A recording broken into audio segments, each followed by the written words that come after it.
Hello दोस्तों, कैसे हैं सभी लोग। दोस्तों आज हम बात करेंगे पेपर 5 पर। पेपर 5 में हमारा टॉपिक रहेगा role of cognition in learning, यानी कि सीखने में संज्ञानात्मक का क्या भूमिका है। ठीक है, यानी कि संज्ञानात्मक रूप से सीखने में क्या भूमिका है, यह अधिगम में संज्ञानात्मक या संज्ञान की भूमिका क्या है। ठीक है, तो दोस्तों जैसे कि हम सभी जानते हैं कि कॉग्निशन क्या है और लर्निंग क्या है। इससे पहले हम पढ़ चुके हैं दोस्तों कॉग्निशन और लर्निंग।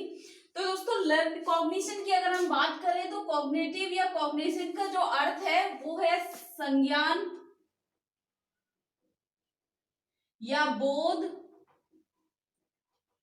ठीक है, संज्ञान बोध या हम कह सकते हैं संज्ञान हो गया, बोध हो गया, संज्ञान करना यानी कि ज्ञान, संज्ञान बोध ज्ञान।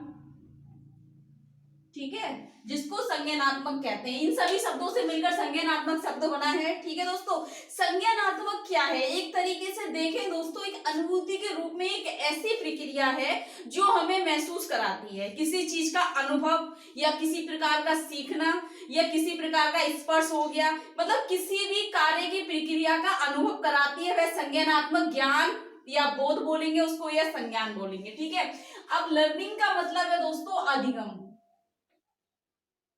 अधिगम या सीखना। ठीक है दोस्तों, ये चीज मतलब लर्निंग का मतलब है अधिगम और सीखना। ठीक है, तो इसमें इसकी मतलब कि अधिगम में संज्ञानात्मक या संज्ञान की क्या भूमिका है, इस पर बात करेंगे। तो अधिगम में संज्ञान की जो भूमिका है वो क्या है बता रहे हैं दोस्तों। संज्ञानात्मक अनुभूति के रूप में मानसिक क्रिया ज्ञान प्राप्त विचार अनुभवों के माध्यम से समझने की प्रक्रिया में महत्वपूर्ण भूमिका निभाता है। यानी कि संज्ञानात्मक क्या है, अधिगम के साथ साथ यानी कि किसी कार्य को सीखने में संज्ञानात्मक क्या करेगा, अनुभूति के रूप में। अनुभूति का मतलब होता है दोस्तों फील करना या महसूस करना या अनुभव करना या दर्शाना। ठीक है दोस्तों, तो संज्ञानात्मक अनुभूति के रूप में यानी कि संज्ञान से वो सीख रहा है, जान रहा है, बोध कर रहा है और उसको अनुभव कर रहा है, जिसको दर्शाया जा रहा है मानसिक क्रिया।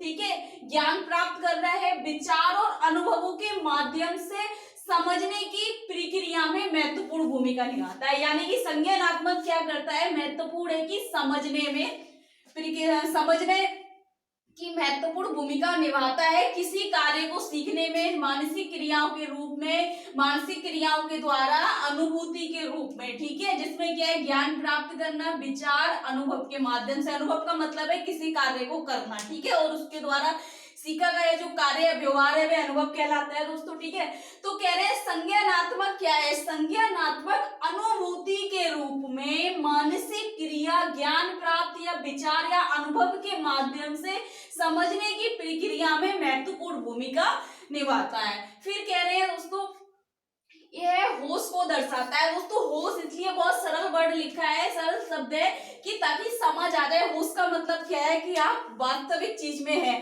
यानी कि आप प्रेजेंस ऑफ माइंड है।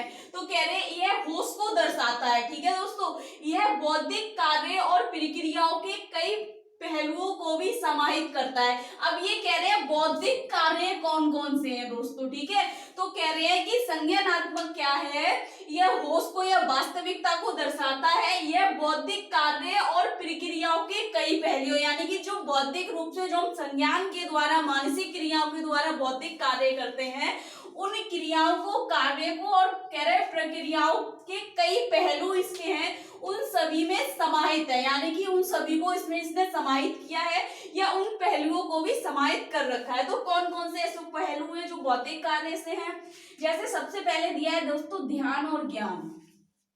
दोनों है कि संज्ञानात्मक या संज्ञान में ये समाहित है, ध्यान और ज्ञान। अगर हमारे पास संज्ञानात्मक नहीं होगा या कॉग्निशन नहीं होगी हमारे पास, तब हम किसी चीज में कंसंट्रेट नहीं कर पाएंगे।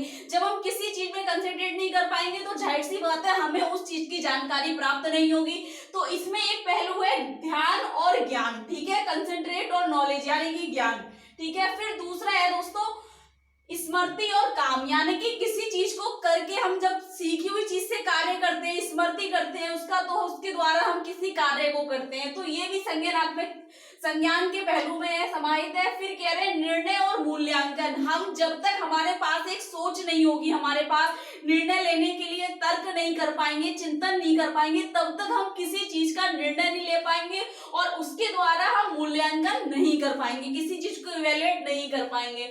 तो क्या है, संज्ञान की प्रक्रिया में बौद्धिक जो कार्य है, निर्णय और मूल्यांकन भी समाहित है। फिर कह रहे हैं तर्क चिंतन, ठीक है, यानी कि तर्क करना, चिंतन करना, किसी कार्य में, किसी बात में तर्क वितर्क करना और चिंतन के रूप से समस्या को समाधान। फिर कह रहे हैं अभिकलन, समस्या का हल, यानी कि अभिकलन द्वारा किसी समस्या का हल करना।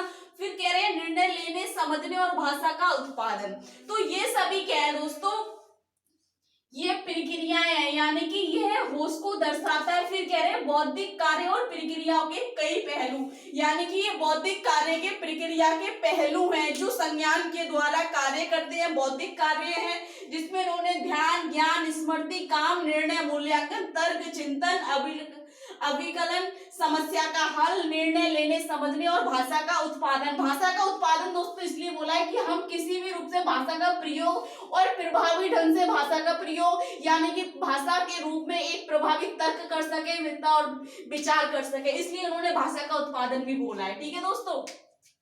फिर कह रहे हैं संज्ञानात्मक प्रक्रिया मौजूदा ज्ञान का उपयोग करने की और नए ज्ञान उत्पन्न करने की भूमिका निभाती है। यानी कि संज्ञानात्मक एक ऐसी प्रक्रिया है, संज्ञानात्मक रूप से जब हम सीखते हैं तो सीखने के साथ साथ क्या होता है, तो जो संज्ञान है, बोध है और जो हमारा ज्ञान है उसके द्वारा हम क्या करते हैं, कह रहे हैं संज्ञानात्मक प्रक्रिया।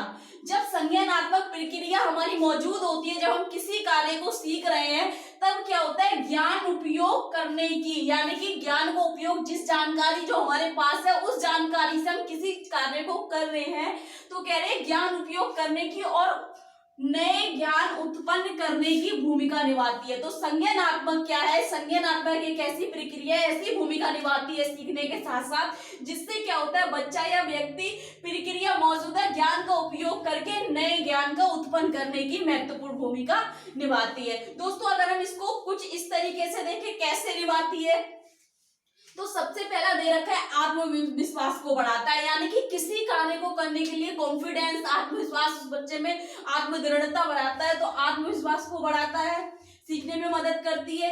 फिर दूसरा कह रहे हैं सीखने को एक रोचक कार्य, यानी कि संज्ञानात्मक रूप से जब हम किसी चीज को सोचते हैं जिसमें हमारा अनुमोदित जो दे रहे हैं अनुभूति है अनुमोदित, तो उससे हम प्रेरणादायक होते हैं, आवश्यकता हमारी जो होती है उससे हम प्रेरित होते हैं, तो ये किसी कार्य को रोचक बनाता है। फिर कह रहे हैं समझ में सुधार, यानी कि किसी समस्या का समझ में सुधार करता है।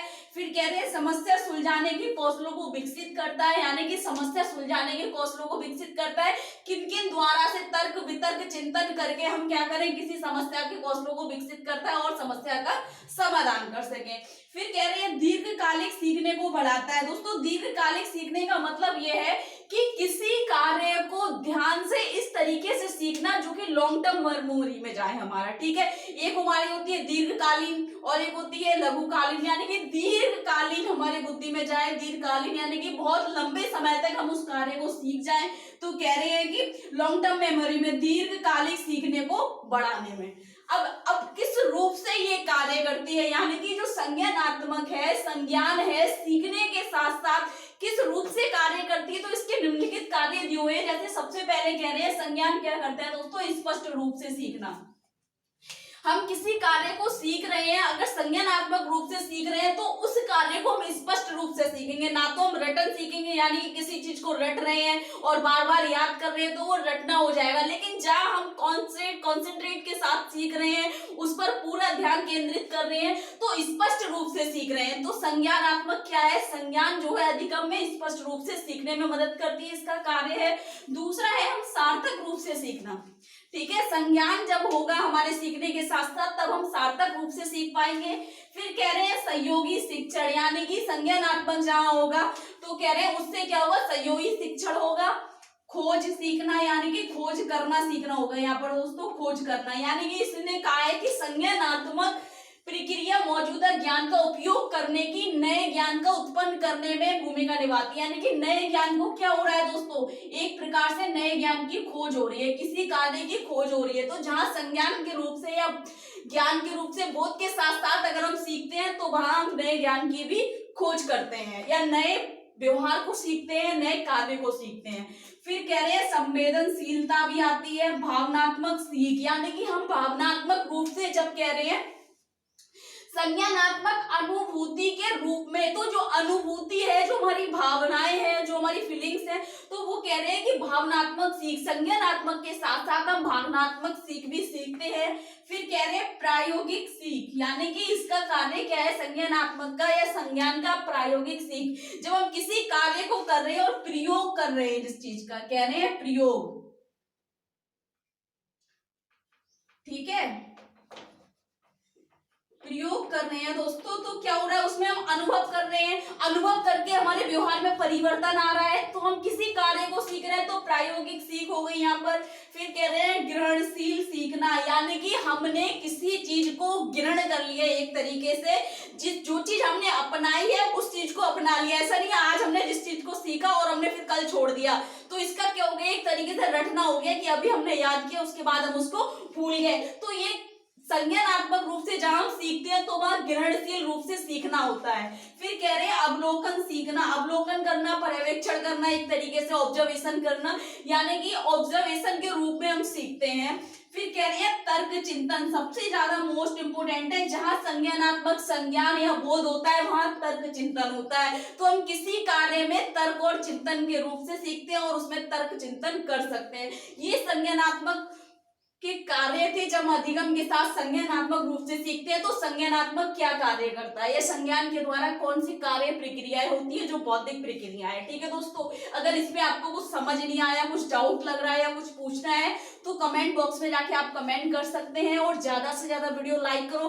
पेपर 5 से रिलेटेड अगर आपको कुछ और भी टॉपिक चाहिए या कुछ आपको और भी क्वेश्चन है आपके, तो आप स्पेशल एजुकेशन हब करने के बाद आप SEH डालेंगे, सबसे ऊपर आ जाएगा हमारा चैनल, और उसमें आपको पेपर 5 से और DED SEMR से रिलेटेड जितने भी आपके टॉपिक है, जितने भी पेपर है, उन सभी से रिलेटेड आपको वीडियो मिल जाएगी। दोस्तों ज्यादा से ज्यादा वीडियो लाइक करो, शेयर करो, चैनल को सब्सक्राइब करो, बेल आइकन को प्रेस करो, ताकि हर आने वाली वीडियो आप तक पहुंच जाए। Thank you so much.